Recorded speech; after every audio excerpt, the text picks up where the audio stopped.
والدين يا إخوان قمته الإحسان أن يعبد الإله كأننا نراه أو نوقن الإيقان بأنه يرانا. بسم الله الرحمن الرحيم. إن الحمد لله نحمده ونستعينه ونستغفره ونعوذ بالله من شرور أنفسنا ومن سيئات أعمالنا.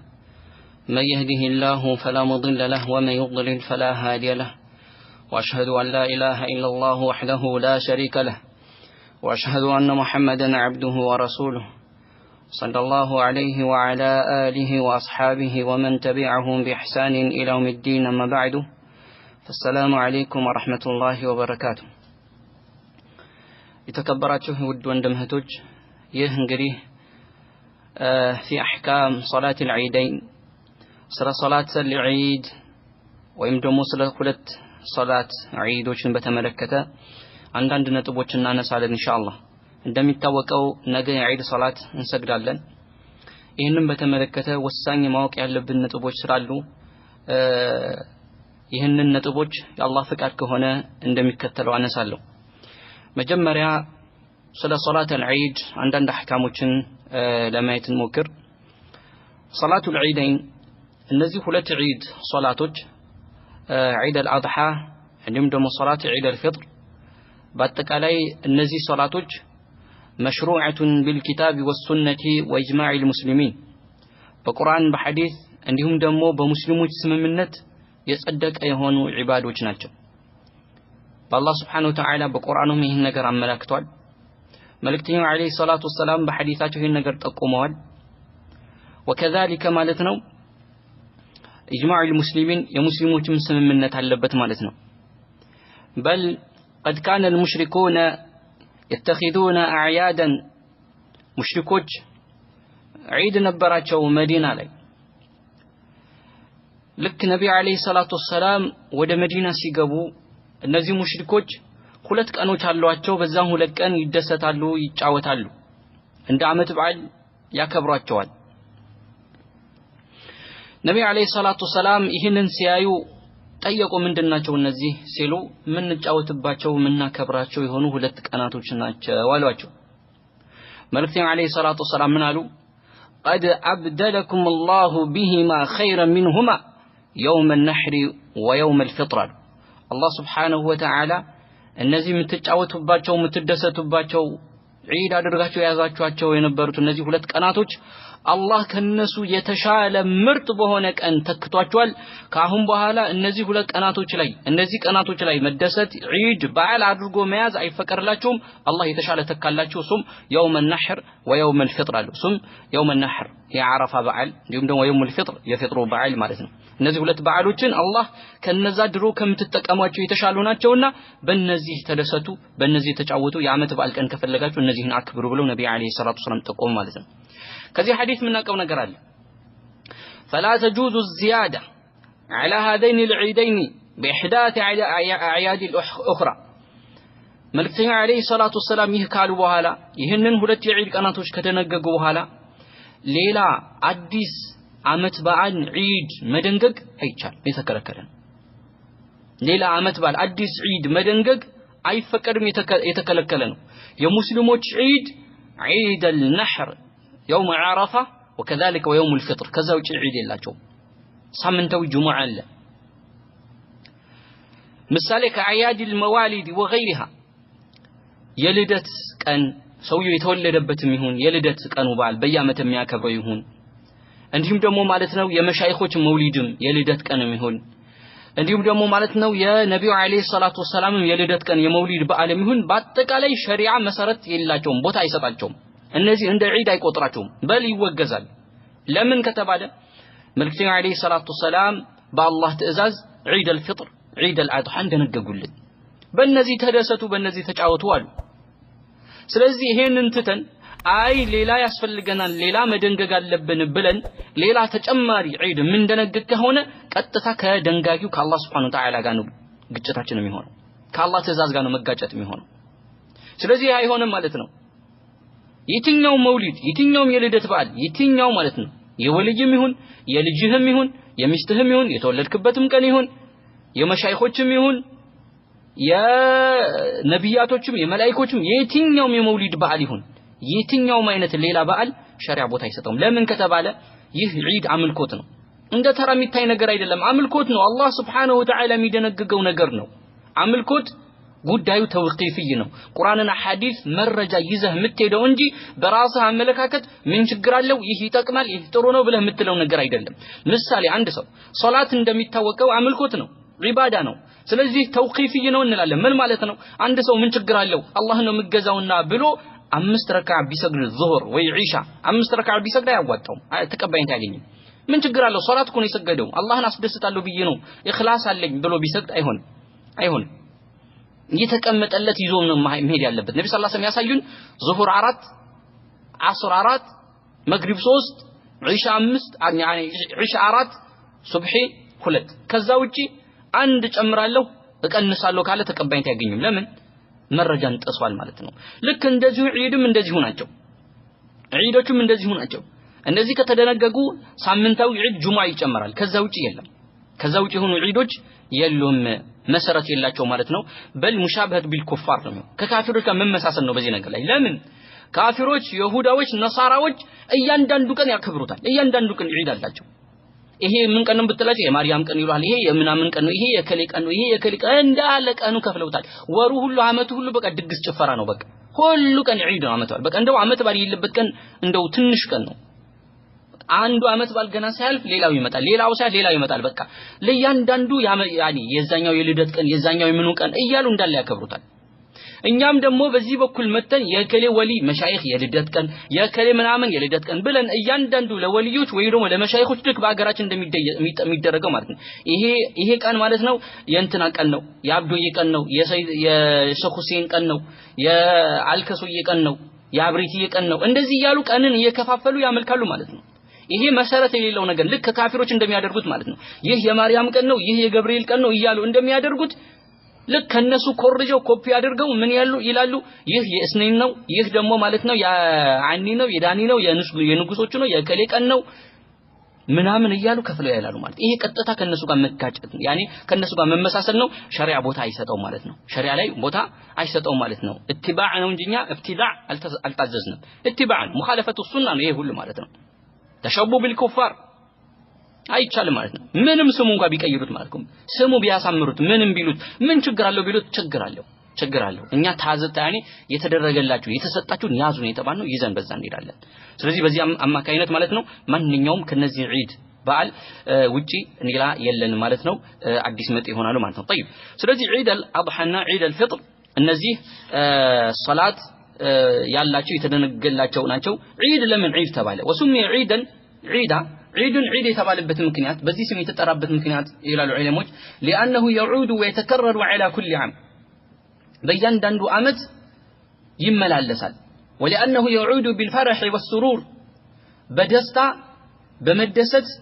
በመልካም ነገር ማለት ነው በመጫወት በጥሩ በኸይር ነገር ላይ በየአመት የሚመላለስ ስለሆነ በቃ አመቱ ጠብቆ ይመጣል። ያን አመት ጠብቆ ሁሌ አመቱን እየዞረ እየተደጋገመ በሙስሊሞች ላይ በደስታ በመልካም ነገር በፈራህ በሱሩር የሚያገኛቸው የሚደጋገም ከመሆኑ የተነሳ ነው ዒድ የተባለው ማለት ነው። ለመደጋገሙ ነው። ከመደጋገሙ የተነሳ የተሰጠ ስም ነው ማለት ነው ዒድ የተባለበት ምክንያት። መረጃ አለ ወይ ዒድን የተደነገገበት ዒድ ያኔ መረጃ? አዎ ቁርአን ሐዲስ መረጃ አለ። ከዛ ውስጥ ዑለሞች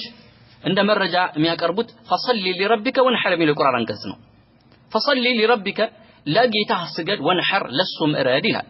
ፈሰሊ ሊረቢከ የሚለው ቁርአን አንቀጽ ምን ብለው ፈሰሩት? ፈሰሊ ሊረቢከ አይ ሶላቱል ዒድ ነው ብለው ፈስረውታል። ብዙ ሙፈሲሮች ይሄንን በዚህ ፈስረውታል። ሶላቱል ዒድ ነው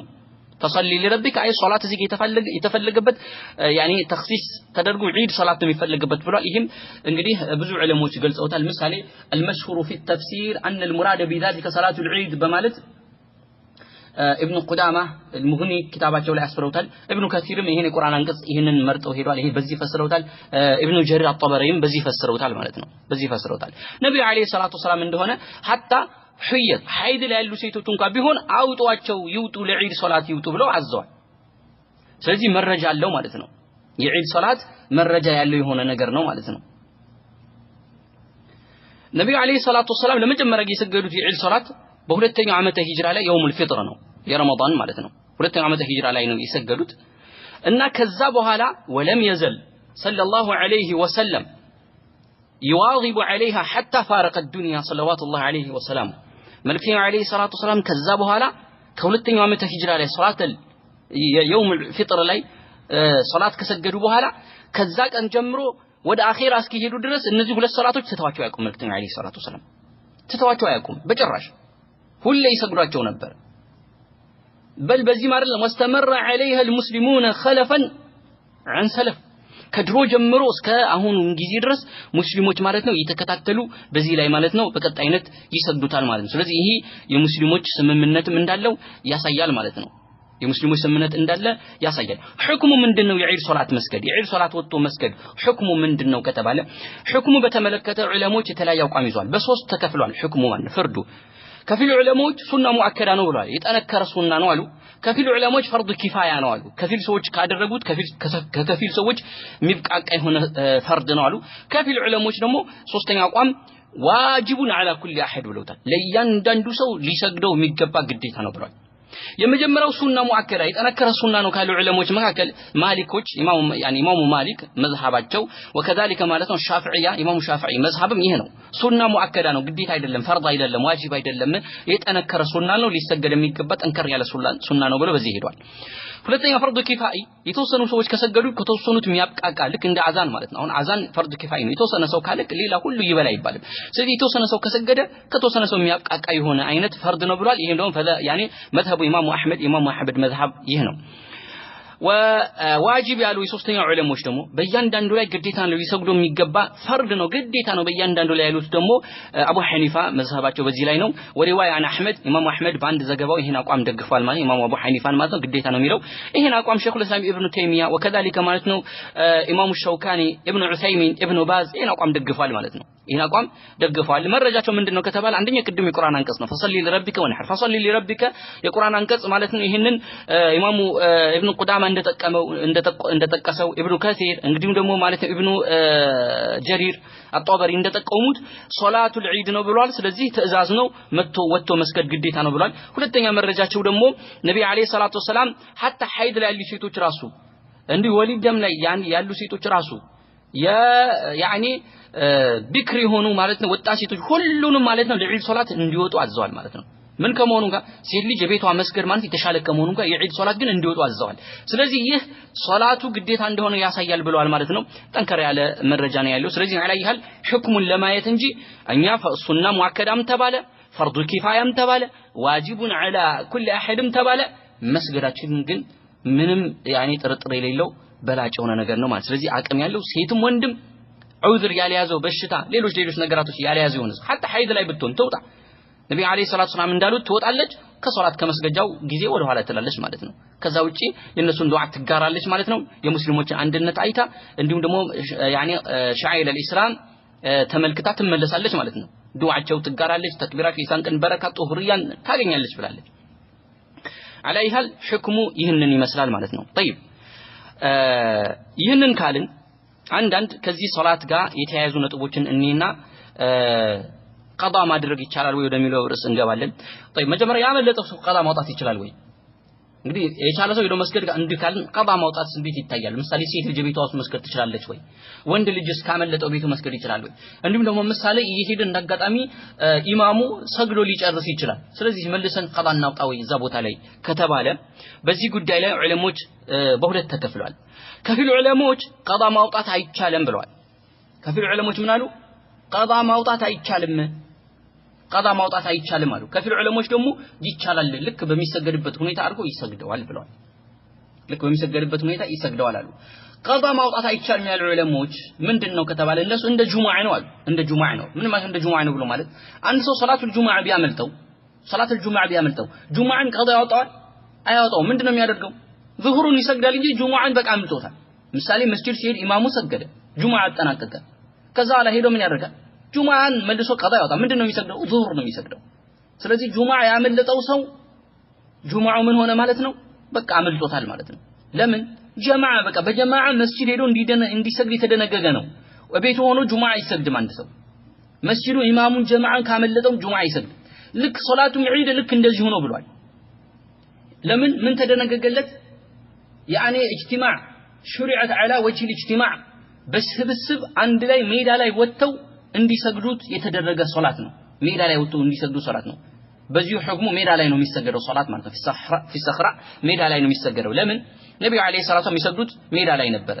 لك أبي سعيد رضي الله عنه እንዳስተላለፈው አለፈው كان النبي صلى الله عليه وسلم يخرج في الفطر والأضحى إلى المصلى النبي صلى الله عليه وسلم ወደ ሙሰላ ይወጡ ነበር ሰብስበው ዛ ቦታ ላይ የሚሰግዱት የነበረው መስጂድ ላይ አይሰገድም በዑድር ካልሆነ በስተቀር ያለ ዑድር መስጂድ ላይ መስገድ ከራህን የተጠላ ነው ብለው ዑለሞች ማለት ነው عليها ያለ ዑድር መስጂድ ውስጥ አይሰገድም አስሩ ምንድነው የት ነው የሚሰገደው ቦታው ሰሐራ ሜዳ ላይ ለጥ ያለ ቦታ ሜዳ ላይ ነው የሚሰገደው ልክ ነብዩ አለይሂ ሰላም ሲያደርጉት እንደነበረው ማለት ነው ለምንድነው የተደረገበት ምክንያት አንደኛ ሜዳ ላይ መሆኑ መስጂድ ከሆነ ያም እዛው መስጂድ አጠገቡ ሊሰግደው ነው ይሄም እዚህ ሊሰግደው ነው ሻዒራ ትልቁ ነገር ጠፋ ምን አንድ ላይ ተሰብስቦ አንድነታቸው እንዲሁም ደግሞ ማለት ነው ሻዒራ الاسلام ግልጽ ማድረጋቸው የሚለው ነገር ሊጠፋ ነው ስለዚህ ያ እንዳይሆን በአንድ ቦታ ላይ ተሰብስበው በአንድ ቦታ ላይ ታይተው ማለት ነው ያንን ማለት ነው መልካም ተካፍለው እንዲላዩ ስለሆነ የተፈለገው اجتماع ስለተፈለገ ሜዳ ላይ ይሰገዳል ብለዋል ስለዚህ እነዚህ ዑለሞች ምን አሉ ቀዳ ማውጣት አይቻልም ዑለሞች اجتماع ተደንግጎለታል በቃ خلاص ያልተሰባሰበ ሄዶ ያልሰገደ አምልጦታል በቃ የለውም ብሏል በቃ አምልጦታል ቀዳ የሚባል ነገር የለውም اجتماع በስብስብ እንዲሰገድ የተደነገገ ሶላት ነው መሰብሰብ ካልቻለ ሄዶ ማለት ነው ሜዳ ላይ ከኢማም ጋር መስገድ ካልቻለ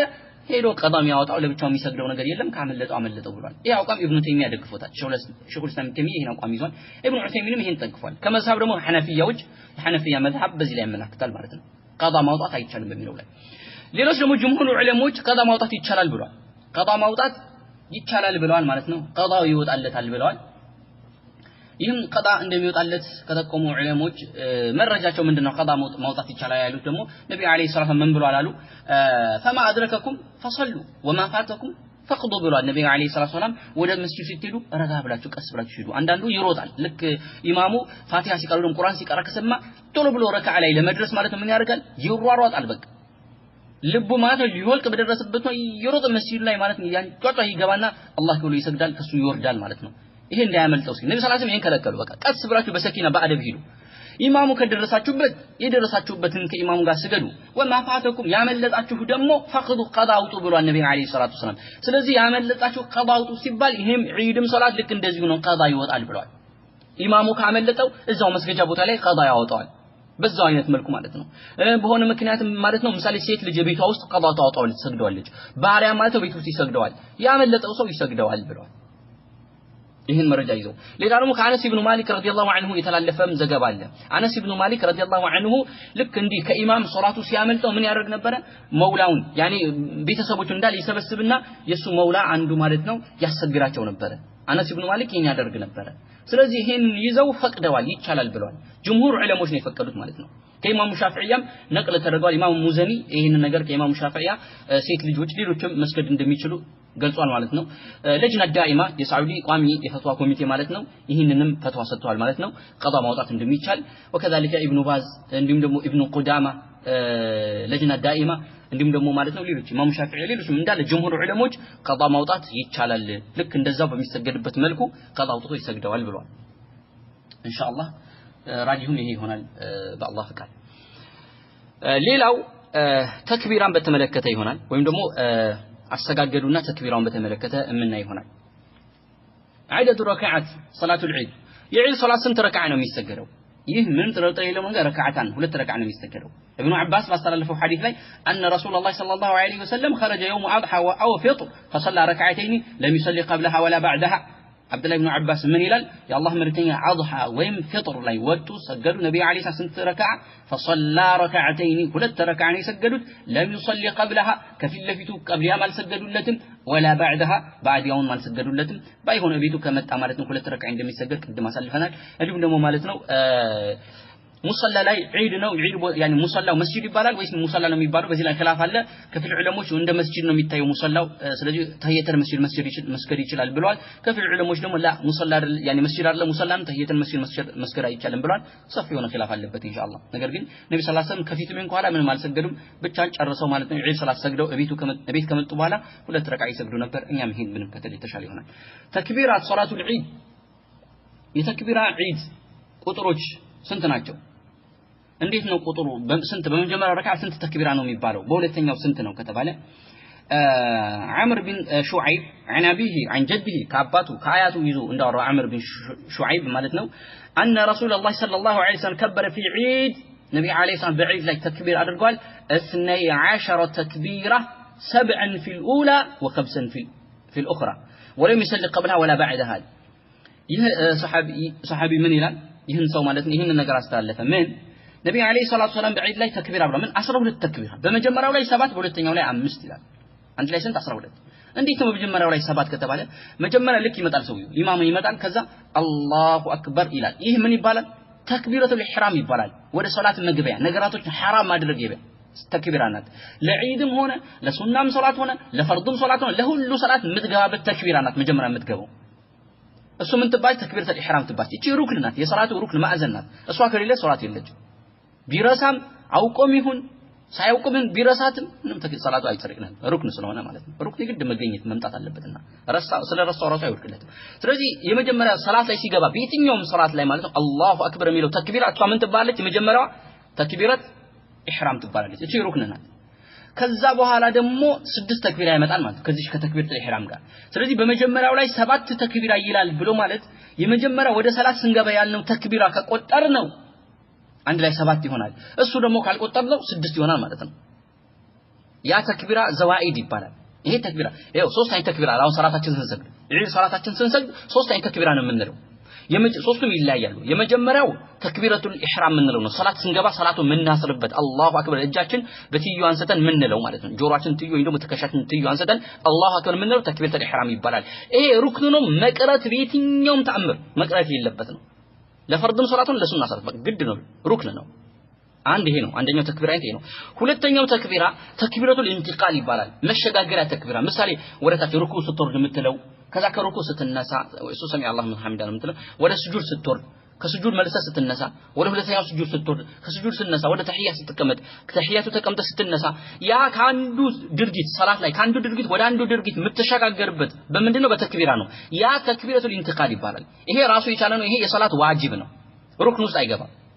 طيب ሌላ ደግሞ ተክቢራ አለ አሁን ሶስተኛው ተክቢራ ደግሞ ልክ ተክቢራችን አላሁ አክበር ካልን በኋላ ፋቲሃ ከመቅራታችን በፊት በተከታታይ የምንለው ተክቢራ ዒድ ሶላት ላይ ማለት ነው ይሄ ዒድ ሶላት ላይ ተክቢር ዘዋኢድ ያለው ዒድ ሶላት ላይ ልክ ፋቲሃ ከመቅራታችን አላሁ አክበር ተህየቱል ያኒ ተክቢረቱል መስጂድ ያኒ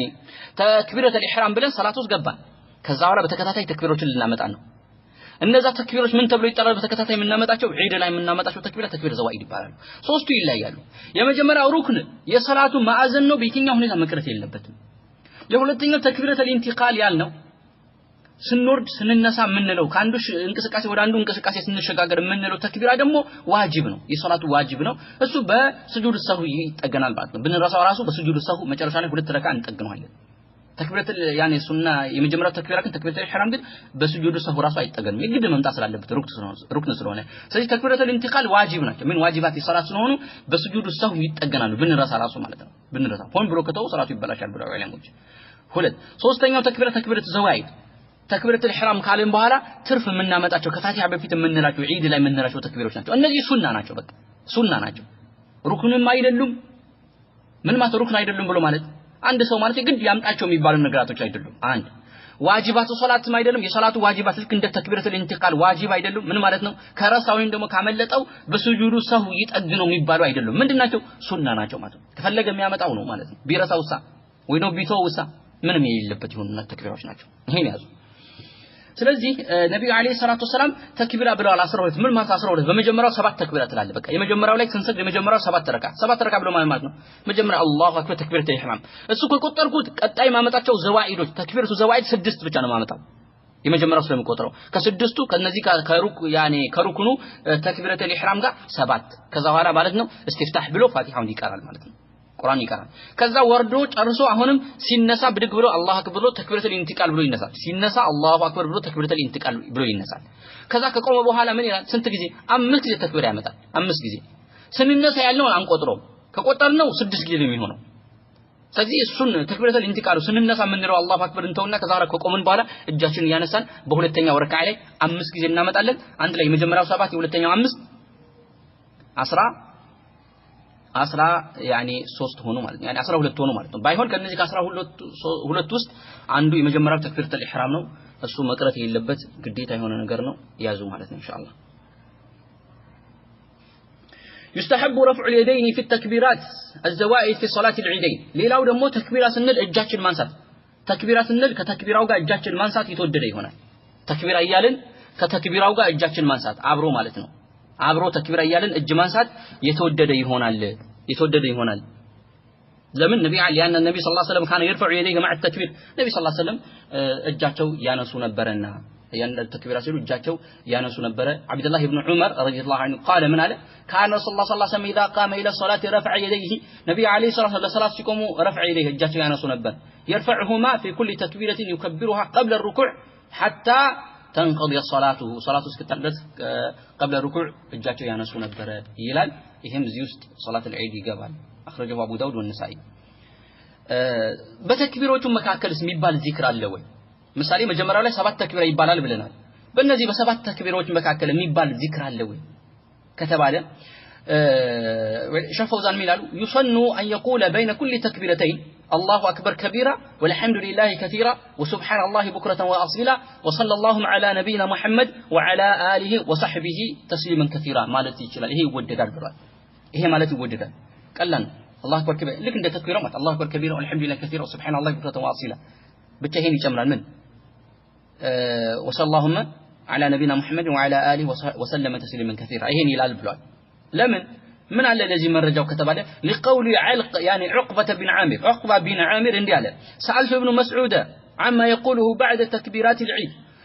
يه عقبة بن عامر عبد الله بن مسعود ተክቢራቶችን እያለ በመሃል ስለሚለው ከተክቢራቶች ላይ በዒዶች ተክቢራ ላይ የሚለውን ምንድነው የምትለው በመሃል ብያልኩት ይላል ምንድነው የምትለው ብይስለው قال እንዲህ አለ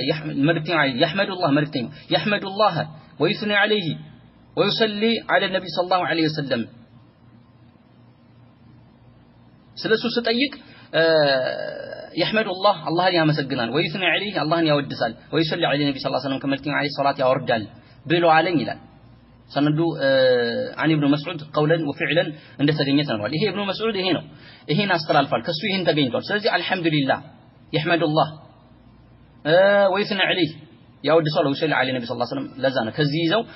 الحمدلله كثيرا يعني الله اكبر كبيرا الحمدلله كثيرا سبحان الله بكرة واصيلا وصلى الله على نبينا محمد وعلى اله وصحبه وسلم تسليما كثيرا ይላላሉ يعني شفوزان ማለት ነው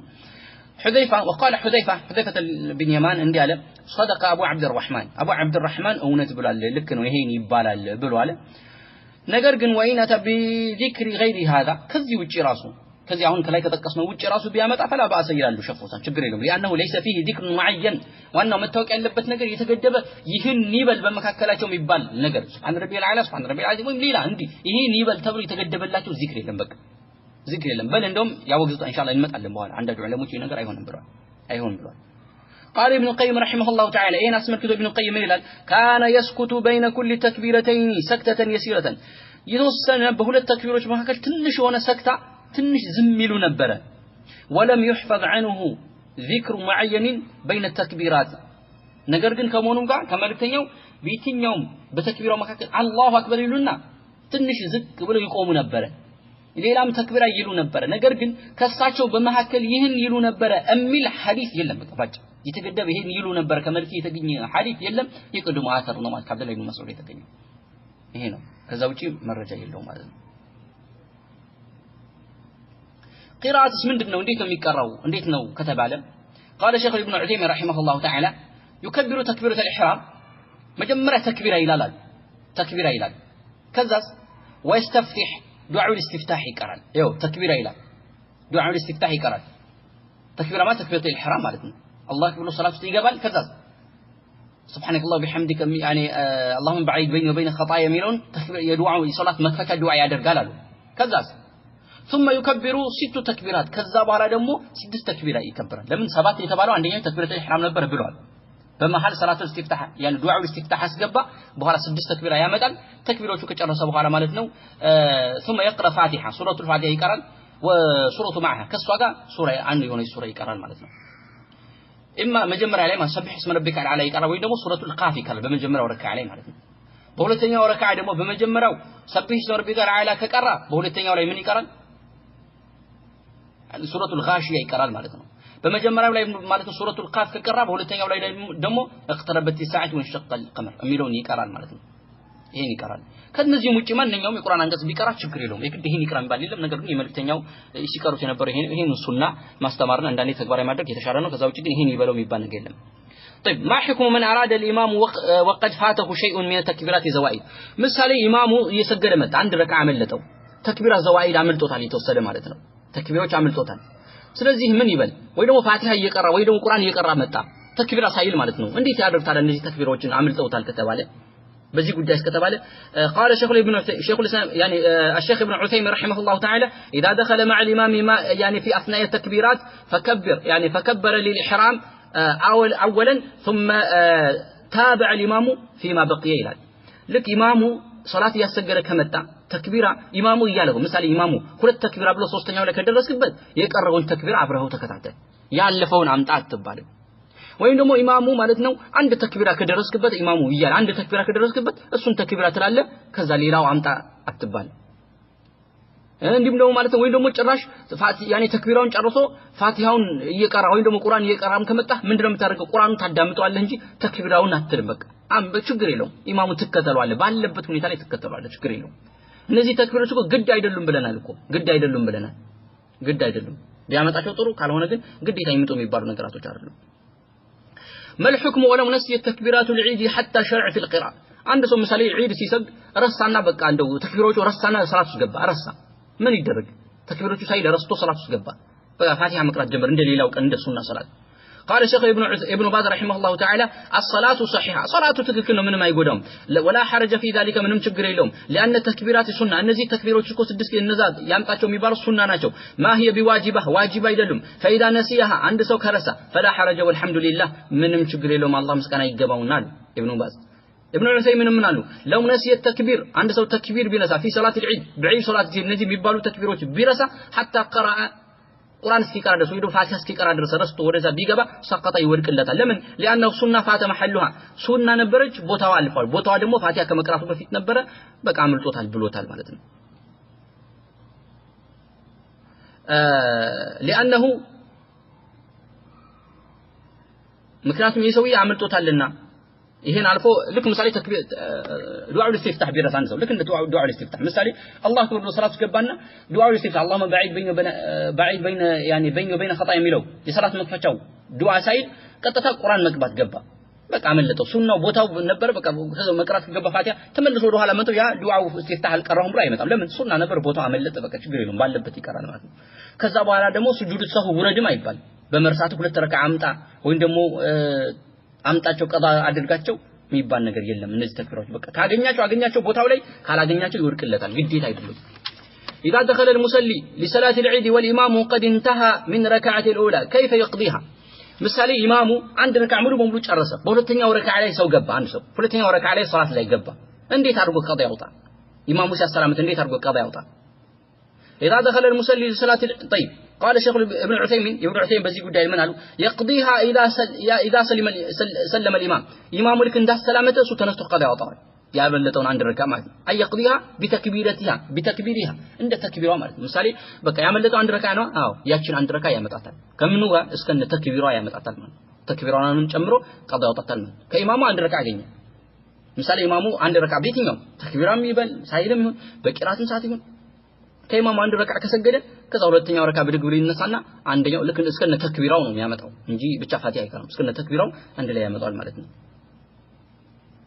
قال اما لو فاتته ነገር ግን ካመለጠችው مع الامام ከኢማም ጋር ረካ ካሚላ አንድ ሙሉ ረካ ካመለጠው فانه ياتي بتكبيرات تلك الركعه الفائته ያለፈችው ረካ ሙሉ ተክቢራን ከነ ተክቢራን ያመጣታል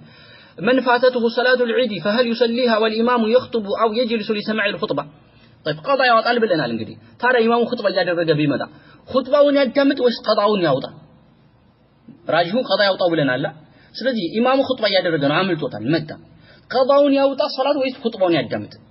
قال ابن عثيمين اذا جاء الانسان يوم العيد والامام يخطب امام خطبه ያደረገ አንድ ሰው የዒድ ሶላት ሞታው ላይ ከመጣ ካመለጠው فقد انتهت الصلاه صلاه ካመለጠው كما هو معلوم لكن لا يجلس حتى يصلي ركعتين تحيه المسجد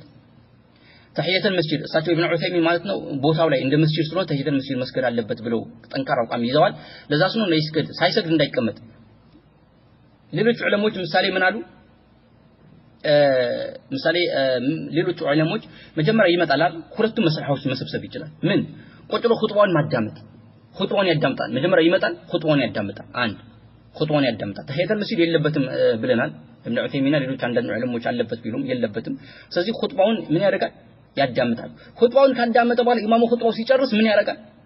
ቀዳውን ያወጣል ማለት አሁን ሁለቱም መስላህ ኹጥባውን አዳመጠ ይሄንን አጅር አገኘ ሁለተኛ ደግሞ ቀዳውን ማወጣ የቀዳውን አጅር አገኘ ማለት ነው የቀዳውን አጅር አገኘ ምክንያቱም ሶላቱ እኮ ወቅቱ የዒድ ሶላት ወቅቱ እኮ ፀሐይ ከወጣችበት አንድ ዘንግ ከፍ ካለችበት ከ15 ከ20 ደቂቃ በኋላ ማለት ነው ወይም ደግሞ ሁለት ዘንግ ከፍ ካለችበት ጊዜ ጀምሮ እስከ ዘዋል እኮ ፀሐይ ዘንበል እስኪል ድረስ ዙሁር ሊደርስ የተወሰኑ ደቂቃዎች እስኪቀሩ ድረስ ይሄዳል የዒድ ሶላት ወቅቱ ማለት ነው ስለዚህ ቀዳም ያወጣበት ስላለው መጀመሪያ ኹጥባውን ያዳምጣል ኹጥባውን ካዳመጠ በኋላ ማለት ምን ያደርጋል ያችን ቀዳውን ያመጣታል ማለት ነው هل هناك دعاء لصلاه العيد صلاه العيد የሚባል ለየት ያለ ዱዓ አለን ምንም የተያዘ ለየት ያለ በሰላት العيد ላይ የሚባል ዱዓ እንደሌለ ማለት ነው ዑለሞች ገልጿል ማለት ነው የተገደበ ይሄን ማለት አለበት የሚባል ዱዓ እንደሌለ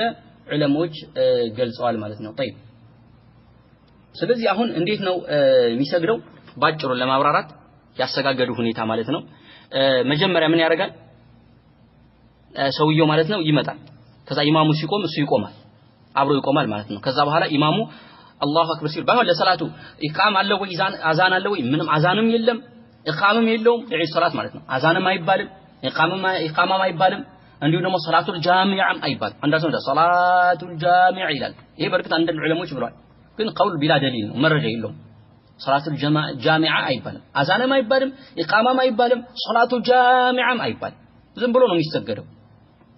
ለምን ከተባለ እነዚህ ዑለሞች ሰላቱል ጃሚዓ ያኒ ሰላቱል ጃሚዓ ይባላል ዑለሞች ምንድነው ቅያስ አድርጎት ነው በሰላቱል ኩሱፍ ማለት እንግዲህ የፀሐይ ግርዶሽ እንደዛ ጊዜ የሚሰገደው ሶላት ነው እዛ ላይ ሰላቱል ጃሚዓ ይባላል እና በሱ ቅያስ አድርገውት የዒድም ሶላት ይባላል ብለው ሰላቱል ጃሚዓ ይላሉ ይሄ ትክክል አይደለም ይላሉ ዑለሞች ቅያስ ማድረጋቸው ለምን ከተባለ ኩሱፍ እኮ በድንገት የሚመጣ ነገር እኮ ነው አንተ ድንገታዊ አደጋ እኮ ነው በድንገት የሚከሰት ነገር ነው ተዘጋጅተህበት አስበው የሚመጣ ነገር አይደለም ድንገት የሚመጣ ነገር ነው ስለዚህ ድንገት የመጣ ነገር ነው ለዛ ነው ሶላቱ ጃሚዓ የተባለ በዚህ የሚጠራው አማ ዒድ ሶላት ከሆነ ሰዎች ድንገት የሚመጣባቸው ነገር አይደለም አስብ አመት ሁሉ ተዘጋጅተውበት ቀኑን አውቀውት የሚወጡት ነገር ነው ስለዚህ ሰዓቱ ጠብቆ መውጣት እንጂ ሶላቱ ጃሚዓ ወይም አዛን ኢቃም የሚባል ነገር የለውም ብሏል طيب ስለዚህ ይመጣል ኢማሙ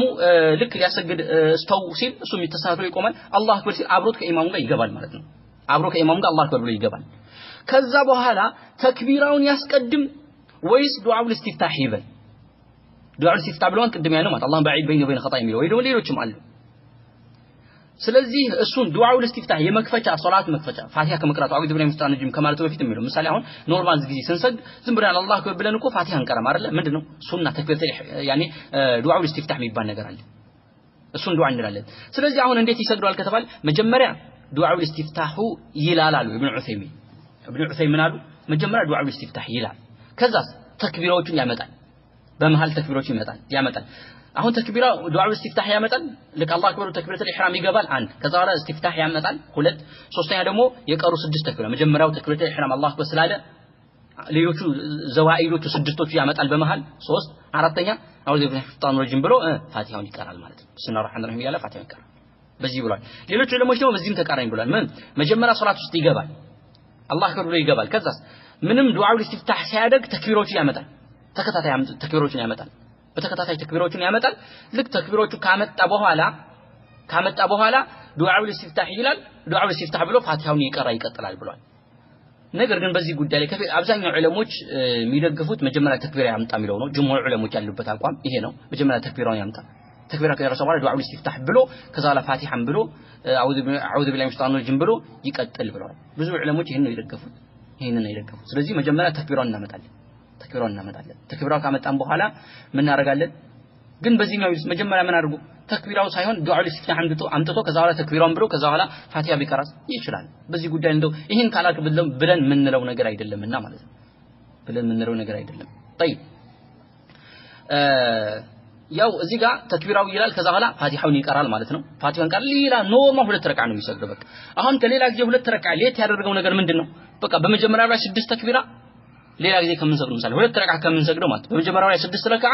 6 ተክቢራ በሁለተኛው ላይ 5 ተክቢራ መጨመሩ ነው 5 ተክቢራ መጨመር ነው ሌላ ምንም ልዩነት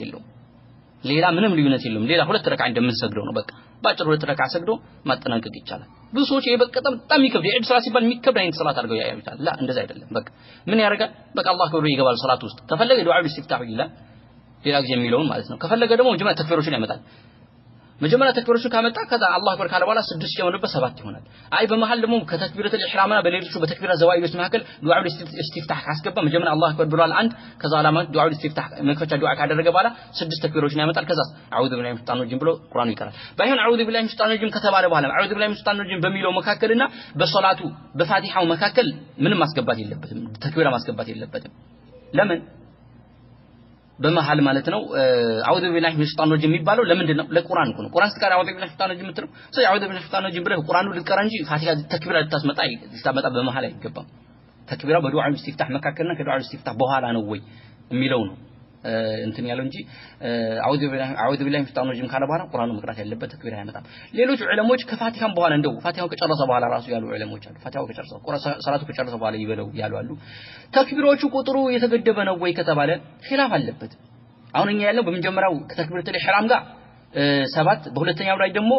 ከመነሻ ተክቢረቱል ኢንቲቃል ከሱ ውጪ ያኔ 5 ነው ያልነው ሌላው ደግሞ በሌላ ተቀራኒ ብሏል በዚህ ተቀራኒ ነው ያላለ ስለዚህ ቁጥሩ የግድ ግዴታ አንድ ሰው ከዚህ ውጪ ያለ ተክቢራ ቢልም እናውግዘው አይደለም ከሰለፎች ሌላ ይሄን አቋም ያዛለ ባይሆን ከነሱ የመጣ ለመሆኑ ማረጋገጥ አለበት ቁጥሩ ላይ ኺላፍ አለ አሁን ምንድነው 7 እና 5 ባልነው እንደው ስምምነት ያለው አይደለም ከፊ ዑለሞች ከዚህም በተቃራኒ ብለዋል ማለት ነው ስለዚህ ከረሳ ወይም ደግሞ ካመለጠው ያንን ሶላቱ ላይ ማለት ነው ያንን ይላል طيب